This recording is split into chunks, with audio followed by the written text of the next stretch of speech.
So in this video, we are going to talk about the end-linked glycosylation and complex and high mannose sugars.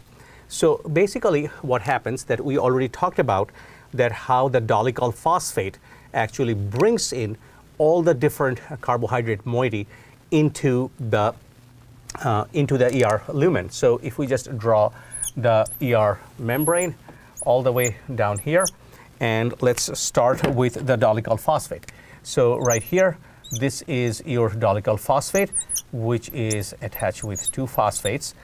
And step by step, as we already talked about, that it actually gathered pretty much all of the carbohydrate moieties that is needed to be transferred onto the protein. So again, right here, this is our cytosol.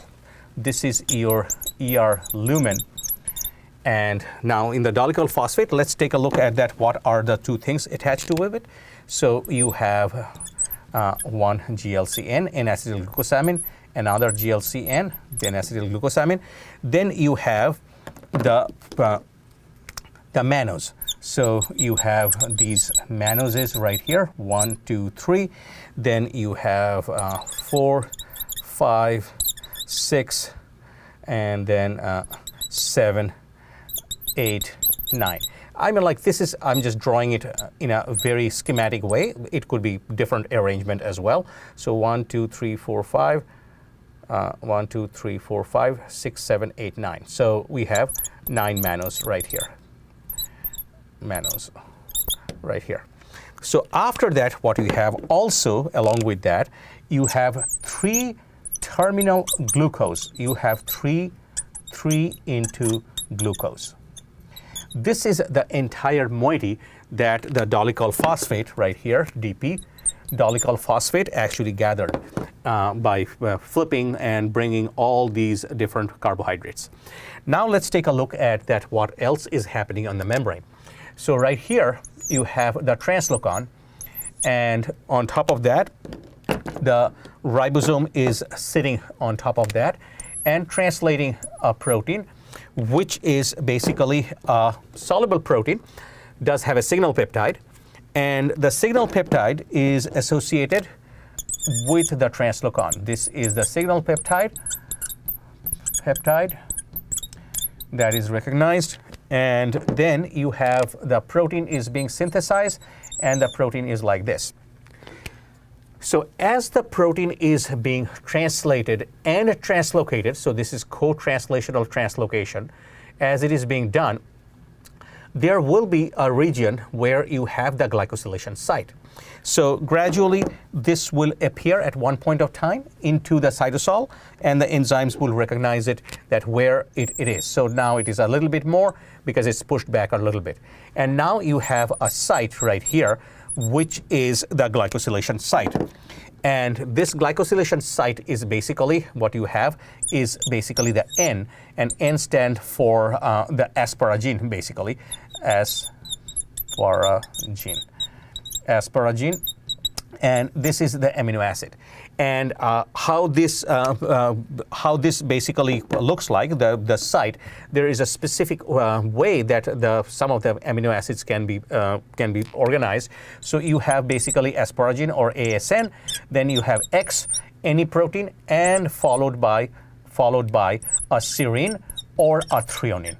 So if you actually do have that motif, basically, this is where the glycosylation will happen. So here you can think about this is X, and this side you have a serine or threonine. So this is the glycosylation site.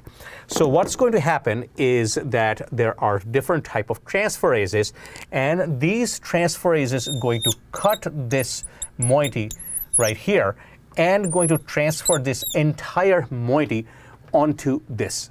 So this is basically what's going to happen. So if we just again redraw it here quickly, that you have you have the 2 N-acetylglucosamine. Remember that dolichol phosphates remain. That is not cut. This is your 2 GLC. So 2 into GLCN, N-acetylglucosamine, followed by your 9 mannose, 9 mannose. And 1, 2, 1, 2, 3, 4, 5.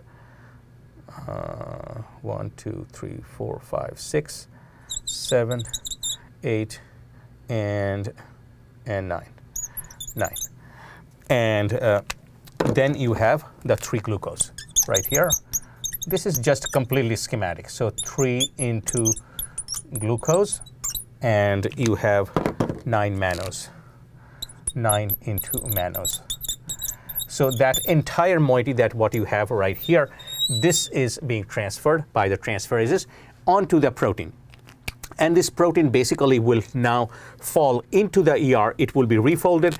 The signal peptidase will remove the signal peptide, and the protein will mature.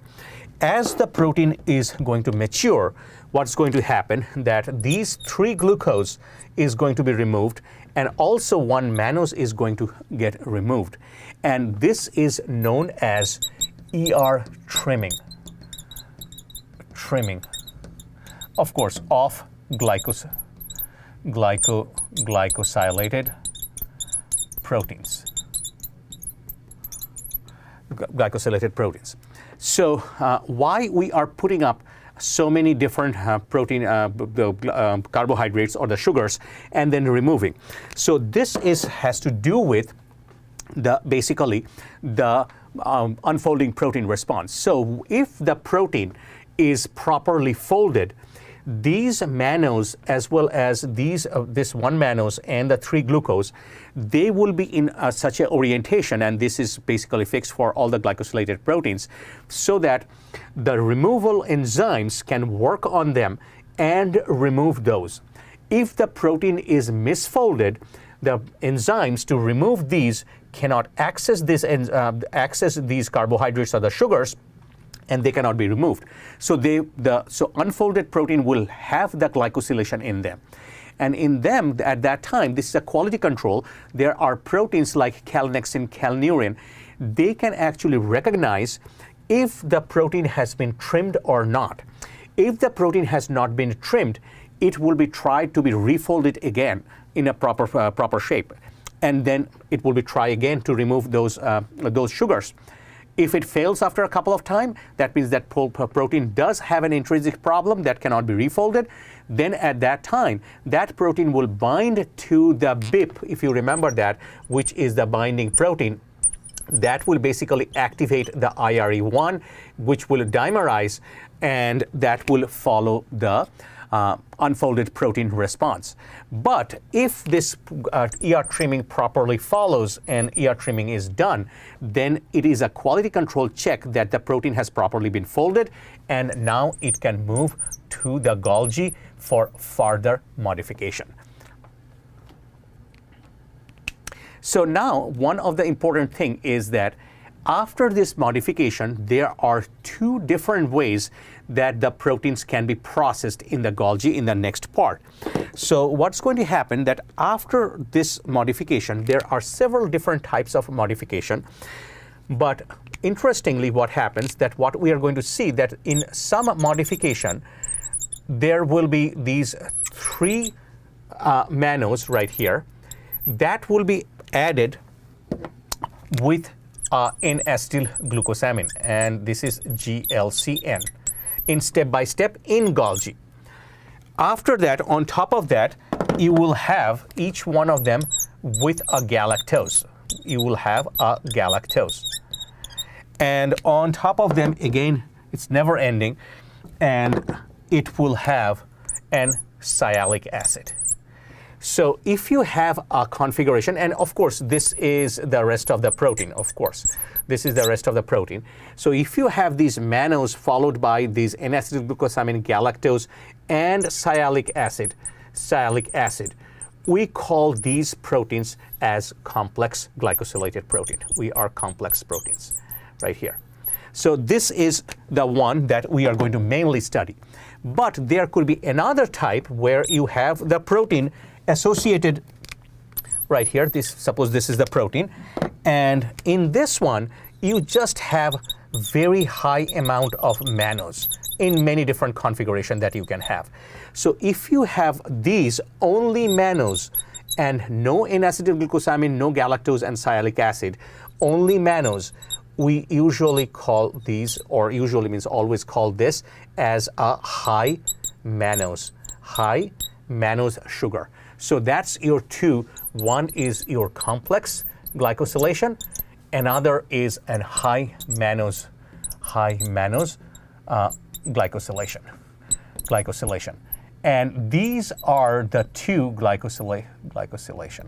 So these are number one and number two, what we called as an N-linked. Remember that what you called as an N-linked. That means it is linked to the asparagine amino acid in the protein, N-linked glycosylation.